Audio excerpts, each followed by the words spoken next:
The teacher drew a line in the middle of the classroom. She wanted to play a game with her students. If someone had experienced what she described, they were to step onto the line. The first few questions were simple. The students laughed and joked as they played. But then came a question. Stand on the line if you've lost a friend to gang violence. And almost the entire class stepped forward. The teens looked at each other, people who usually couldn't stand one another. But in that moment, they realized something. They shared the same pain, the same experiences. After the game, the teacher asked them to keep a journal. She told them to write about their lives, anything they wanted. If they didn't want her to read it, no one would. But if they did, they could leave it in the cabinet in the classroom. The next day, when she opened the cabinet, it was overflowing with notebooks. That's when she understood. These kids had been desperate for someone to really hear them. She opened the journals and found stories of broken, chaotic lives. Some had grown up with domestic violence, watching their mothers get beaten nearly to death by their fathers. Some had been around guns since childhood, just to survive, only to hold a dying friend in their arms and end up falsely imprisoned themselves. At 14, 15 years old, they couldn't see any kind of future. The teacher wanted to help them, but everyone around her tried to stop her. Her father,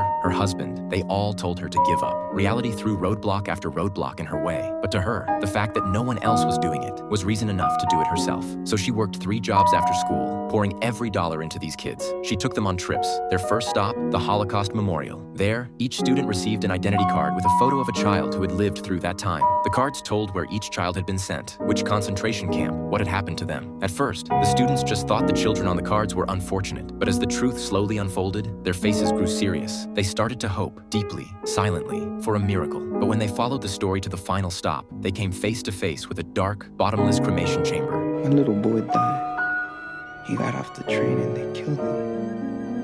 I don't know why it bothered me so much. I've seen death all my life. But this little boy was only 5. After the tour, the teacher took them to dinner with survivors of the Holocaust. These men and women shared their stories and showed the numbers tattooed on their arms. The kids were shaken, deeply, profoundly, forever.